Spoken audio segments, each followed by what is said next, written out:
మరణాత జీవాహారమును ఈ కార్యక్రమమునకు మీకు మా ఆహ్వానము తెలియజేయుచున్నాము. మీరు బాగున్నారని మేము ఆశిస్తూ ఉన్నాము.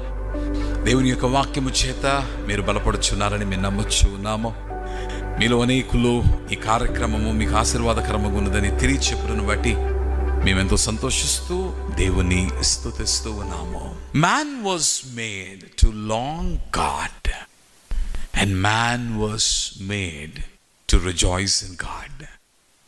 దేవుణ్ణి కోరుకుని దేవుని బట్టి సంతోషించాలని దేవుడు మనిషిని నిర్మించాడు. చాలాసార్లు మనము లోకములో మన సంతోషాన్ని మనం వెతుకుతూ ఉంటాం. సంతోషము మనకు ఒక అవసరతగా మనము ఎంచి ఆ సంతోషం ఎక్కడ దొరుకుతుందో అని ఆ సంతోషాన్ని అన్వేషించిన వారముగా మనం ఉన్నాము, అన్వేషించుచున్న వారముగా కూడా మనం ఉన్నాము. I want to give you a reason where you can find joy in life. జీవితంలో ఇట్టి సంతోషము మీకు దొరకగలిగిన ఒక చోటును మీకు చూపించాలని నేను ఇష్టపడుతూ ఉన్నాను. ఆ చోటే దేవుని యొక్క వాక్యము. పాత నిబంధనలోని పుస్తకములో పెద్ద ప్రవక్తలలో ఒకరిగా ఉన్న ఇర్మియా చేత వ్రాయబడి ఉన్న ఇర్మియా గ్రంథములోని 15వ అధ్యాయము 16వ వచనమును మనము చూచినప్పుడు, నీ మాటలు నాకు దొరకగా నేను వాటిని భుజించితిని.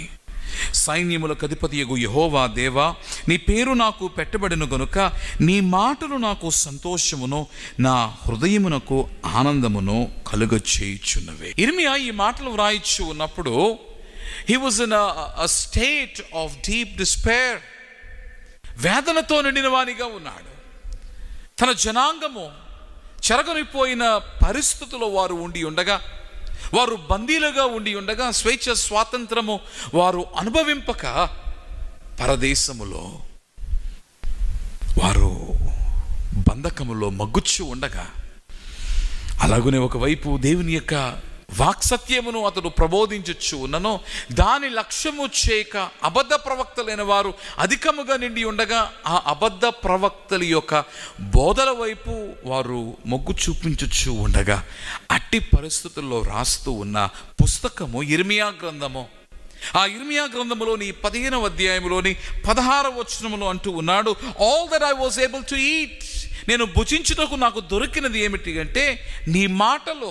Remember, the word of God is bread unto your life. దేవుని యొక్క వాక్యము నీ జీవితము కొరకైన ఆహారమై ఉన్నది. యేసుక్రీస్తు ప్రభు క్రొత్త నిబంధన అన్నాడు, ఆ కడవ రాత్రి రొట్టెను విరుచుచు ప్రభు చెప్పిన మాట, తీసుకొని తినుడి, ఇది నా శరీరము, నీ కొరకైన శరీరము. today all that we have is because of Christ Jesus. మనము కలిగి ఉన్నదంతయు కూడా మనము కలిగి ఉన్నటకు కారణము క్రీస్తు యేసే. Be it the forgiveness of our sins to the assurance of eternity. ఈ లోకములో మనం అందుకొనుచున్న పాప క్షమాపణ అయి ఉండవచ్చు, లేక పరలోకములో మనము కలిగి ఉన్న నివాస స్థలమై ఉండవచ్చు. ఏదైనాను దానికి కారకుడు క్రీస్తు యేసే. ఆ క్రీస్తు యేసే తన శరీరమును ఆహారముగా నీవు భుజించవలనని తీసుకుని తినుడి, ఇది నా శరీరం అని చెప్పుచ్చు ఉండగా, దేవుని బిడ్డలారా, ఆ క్రీస్తు యేసే ఏమై ఉన్నాడంటే వాక్కై ఉన్నాడు. అందుకని ఆది యందు వాక్యము ఉండెను, వాక్యము దేవుని యొద్ద ఉండెను, వాక్యము దేవుడై ఉండెనని యోహాను స్వార్తలో మనము చూచుచు ఉండగా, దాని అర్థము ఏమిటి అంటే it is Christ Jesus who is being reflected through the word. దేవుని యొక్క వాక్యములో నుండి ప్రత్యక్షపరచబడుచున్నది ఎవరనగా క్రీస్తు యేసు. ఆ వాక్యములోని మాటలు నాకు దొరకగా ఇర్మియా అంటూ ఉన్నాడు. అనగా దేవుని యొక్క మాటలు నాకు దొరకగా I was able to eat it. నేను భుజించి ఉన్నాను. You see, we live in a temporal world. తాత్కాలికమైన లోకంలో మనం జీవిస్తూ ఉన్నాం. మనము సుఖమును కోరుకుంటలో తప్పు లేదు, సంతోషమును వెతుకుటలో తప్పు లేదు. కానీ when you try to search it in a temporal place, తాత్కాలికమైన నాశనము కానయున్న ఈ లోకములో నీవు వెతికినప్పుడు, remember that will be temporal. అది కూడా తాత్కాలికమే. మనలో చాలా మంది లోకాన్ని వెతుకుతూ లోకములో దీనిని కనుగొనవలనని యత్నిస్తూ ఉంటారు. కానీ నీకు ఆ సంతోషము లోకములో దొరకదు. ఒకవేళ దొరికిన అది తాత్కాలికమే.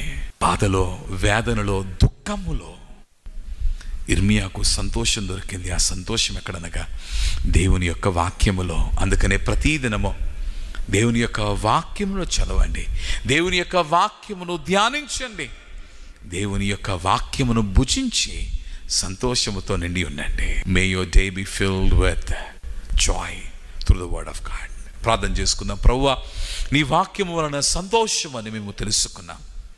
లోకములో మేము సంతోషం వెతుకుచున్నామేమో, మా జీవితమును తండ్రి రూపాంతరపరచుము. నీ వాక్కుతో నింపి తండ్రి నీ వాక్కును మేము భుజించి ఆనందించుటకు సంతోషించుటకు సహాయము చేయము. ప్రాణనాథుడైన క్రీస్తు పేర ప్రార్థించుచున్నాము మా ప్రియ పరలోకపు తండ్రి. ఆమేన్. మరణాత.